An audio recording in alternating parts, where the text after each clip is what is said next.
Welcome to another episode of Kicking It in the Second Half. I'm D, back again with my co-host Hugh. What up, Hugh? Hey, how's everybody doing? Hey, you know what we're going to talk about? Tonight's What? episode is straight to Brooklyn. No, I'm wearing Rockets gear, maybe because of James Harden going to Brooklyn. I don't know. Don't worry about the gear today. But also, I want to mention Jackie Robinson Day is about 2.5 weeks away, April 15th. And speaking of which, I had to drop that because it's Brooklyn, bro. But speaking of 2.5 weeks, is it possible we might see Kevin Durant back within that 2.5 weeks? Who knows? Who knows? I don't even think that Steve Kerr knows. He's saying something about he might not be back this week. So Steve let's move Kerr? on. Steve Kerr, my bad. Steve Nash. Steve Nash. Watch you wear that hat got me thinking of Kerr. My bad. That's on me. Let's go into the big news over the weekend for Brooklyn. They signed LaMarcus Aldridge. Let's get into a little bit of his decision making. What do you think his mindset was going into, uh, I guess, that buyout and thinking about joining the Brooklyn Nets? What's your perspective on that? I mean, yeah, I just think I saw it was just for the remainder of the season, so it's not long term or nothing. I think he just went where he felt like he had the best chance to contend for a title.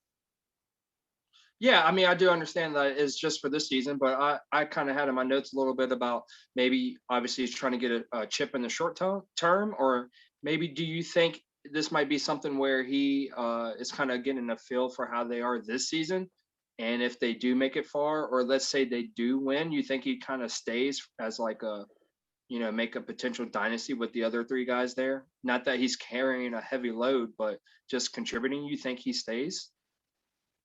I think if the money's right, he will.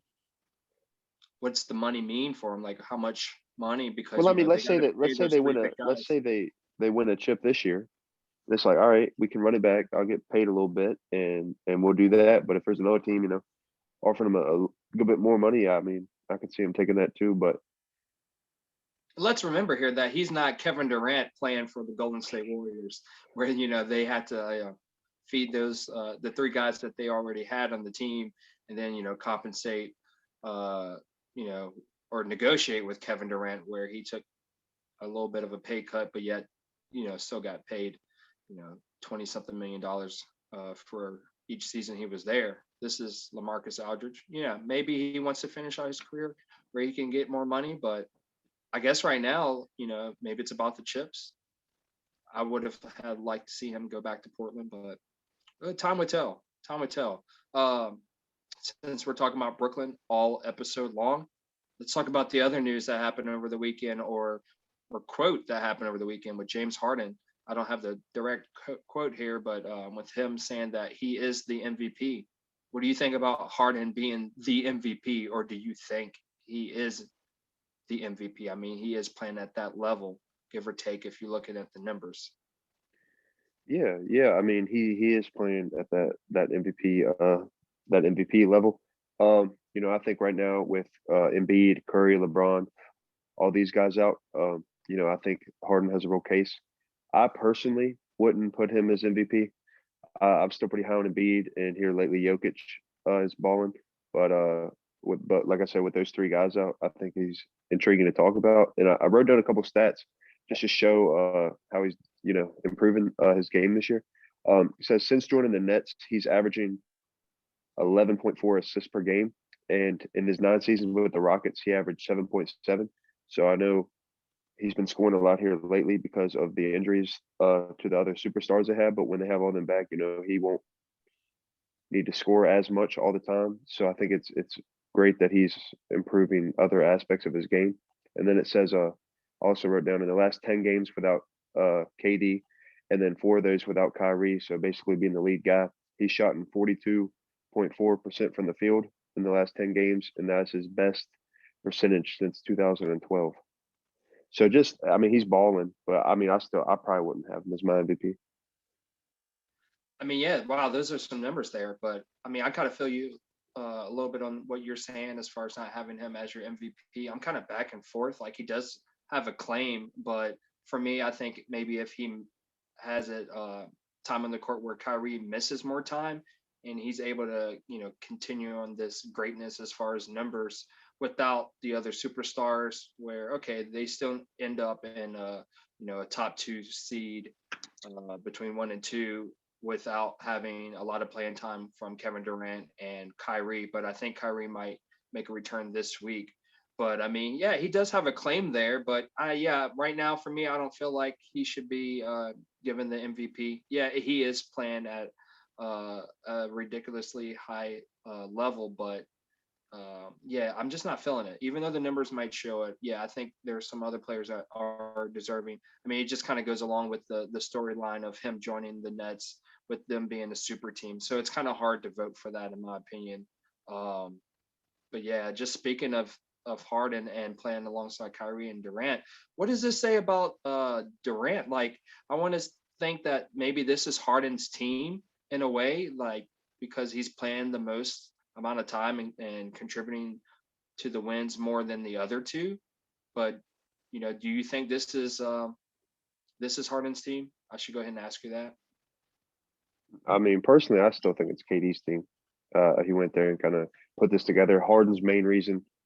Well, I think didn't Durant talk to Harden before coming about him coming there? Isn't that what happened? Yeah, I think he talked to I know he influenced Blake Griffin coming there. yeah, I think he talked to Harden for sure last offseason or last season. But I mean, obviously, he went to Brooklyn with Kyrie during their Yeah, offseason in 2019. yeah. But So yes, I mean, it's unfortunate. KD's been hurt. I mean, if he's been playing the whole time, I don't think we'd be having this conversation. I still think he'd be playing at his elite level. And Harden, I mean, still be putting up good numbers, but not near as what he's putting up now. So no, I still think it's KD's team. okay. Well, speaking of KD, what does this say about his legacy in the NBA? Do you think Kevin Durant has it potentially too easy? I mean, if you look at the teams he's been on and what he accomplished with each team, I mean, he won an MVP in OKC playing alongside Russell Westbrook. He did have Harden the one time where they made it to the finals, and it looked like, okay, that was for sure his team and they could have built more. But then he went to Golden State where he became a two-time NBA champion and two-time NBA Finals MVP. And now he's moved on to Brooklyn, where it started out okay, Brooklyn and Kyrie, that narrative against okay, Kawhi and Paul George and LeBron and Anthony Davis. But now it has, in my opinion, blown out of proportion where it's okay, now it's Kevin Durant, Kyrie Irving, and James Harden. Oh, okay, well, that's not enough. Let's throw in some other former all-star players. They're not playing at all-star level, but when you look at Blake Griffin, where he didn't have a dunk over the last, what did you say, year and a half or something like that, and then he comes out and starts dunking all over again. I Mhm. mean, that's kind of like disrespectful to your former team there. Like, oh, you had this in the tank the whole time. Yeah, What do you think about Kevin Durant? Just to get back to that. I mean, you can't discredit all his awards and what he's done to the league. And I wrote down all his credentials like you talked about. He's 11-time All-Star, you know, 6-time NBA first team, 3-time NBA second team Rookie of the Year, plus the what you mentioned about MVP and finals MVPs, all that. So I mean, I think one reason he wanted to go to Brooklyn, I think, was talking about him building his own team, so he can kind of like not have the narrative. Well, he joined a super team like with the Warriors, but it's turned into that. And I think when he went to Brooklyn, he was like, me and Kyrie, we go do this, and I'm basically going to build this. We're not really build this team, but like this is my team. I'm gonna carry this team. And I think everybody's excited to see if he could do it. Like LeBron, he'll go to teams that aren't stacked and maybe get like one other guy there with him, and he'll do it himself. But I think that's what they started out trying to do. But I think, like what you said, it's flipped and kind of went off the deep end.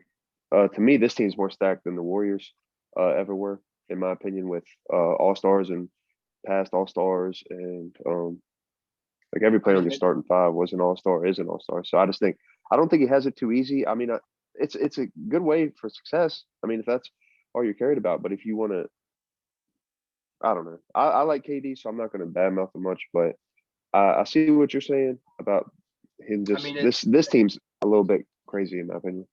At this point, I mean, it's success over legacy. So yeah, you can have success, and he's had it so far throughout his career, but the legacy of it, like what you're saying about them building a team around him, it just kind of seems like, well, the first year you were out due to injury, coming back from that Achilles tear. And now this season, you did start out with Kyrie, the 7-11 thing they had going on there. And then you miss some time and you keep missing time, and Harden joins. And what you've played a handful of games with Harden and Durant, Harden and Kyrie on the floor together with you. And now it looks like Harden's the MVP potentially of the league, and he's carrying the load. And you're once again in rehab. It's almost like he gets the Kawhi Leonard treatment without hearing that in the headlines. Like, I understand he has injuries. I don't want anybody to suffer from injuries or not be able to make it back or come back too early when they should wait, like what happened to him in the finals the last year with the Warriors. But at the same time, this is kind of like what Kawhi Leonard wanted um, the last few years of his career, as far as waiting to wanting to be on a team and then having to wait out some of those back-to-back games and things of that sort just to get that rest for the playoffs. So it's almost like Kevin Durant is just built nowadays for playoffs. Like, he's definitely going to be effective as long as he's healthy, because he's going to be rested. So there's no doubt about his skill and what he brings to the team. But it's like I said, once again, how is this team built? Is it built just for the playoffs? And like I said before, they're also going to run into some problems as far as team chemistry, because they're not having a lot of court time together as a solid unit as far as starting five or the big three themselves. Um, which puts me on another track. If this team goes south, let's just say worst case scenario, like i.e. the Clippers of last year, where they lost in the first round unexpectedly, who do you think is to blame here? And I'm not saying this is going to happen, but this could honestly be a scenario once all of them get on the court, and if they have chemistry or personality issues. I mean, like I've touched on, KD kind of built this team, so I'd say, have to say most of the blame would fall on him. He joined them with Kyrie, and I mean, it was just them two. But then he talked to Harden about coming there. He pushed Blake Griffin to come there. I don't know if he had anything to do with LaMarcus coming there. I feel like he might have had a conversation with him or something. But he pushed for all these superstars to come there, and so I feel like if it don't work, obviously they're not going to cut him or anything like that. But I think if it don't work, I mean, some of the blame, probably most of the blame, needs to be put on him. Yeah, okay. I kind of see what you're saying there. I had it a little bit different. I thought it would be Kyrie's fault, and not that it looks like it's his fault. I think that just would be the narrative if they didn't make it very far. Like, I think he'd be the one that they would blame the disruption of team chemistry on the most. Like, James Harden has had his bouts where he hasn't shown up all the way in deep playoff series. Kevin Durant, we can't say that about him. And you're not going to say that about the role players that they picked up as far as the former All Stars. So I think that the narrative would fall on Kyrie more so than Durant. But yeah, if they come up short, you don't want Durant to be in a situation like Kawhi Leonard was last year, where he's going half the game not scoring any points. I don't think we're going to see that though.